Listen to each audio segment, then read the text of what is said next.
எங்க வீடியோ பாக்குற ஒருத்தவங்க துரோகம் பண்ண நண்பனுக்கு ஒரு திருக்குறள் இருந்தா சொல்லுங்கன்னு கேட்டிருந்தாங்க.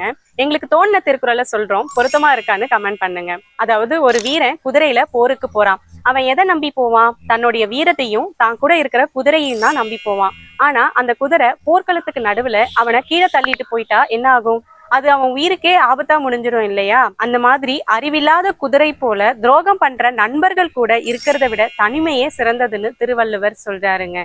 அந்த திருக்குறள் என்னன்னா, அமரகத்து ஆற்றருக்கும் கல்லாமா அன்னார் தமரின் தனிமை தலை. அடுத்த திருக்குறள் பாத்தீங்கன்னா, நாம ஒரு கஷ்டமான சூழ்நிலையில இருக்கும்போது நமக்கு உதவி செய்யாம நம்மளை தவிக்க விட்டுட்டு நமக்கு துரோகம் செஞ்சுட்டு போற நண்பர்களை சாகர காலத்துல நினைச்சு பார்த்தா கூட அந்த சாவை விட அந்த நினைப்பு தான் நம்மள அதிகமா வருத்தும்னு திருவள்ளுவர் சொல்றாருங்க. அந்த திருக்குறள் என்னன்னா, கெடுங்காலை கைவிடுவார் கேண்மை அடுங்காலை உள்ளினும் உள்ளம் சுடும். இதுல இருந்து நம்ம புரிஞ்சுக்க வேண்டியது என்னன்னா, நமக்கு துரோகம் செஞ்சுட்டு போனவங்கள நம்ம நினைச்சு பார்க்காம இருக்கிறது தான் நமக்கு நல்லது.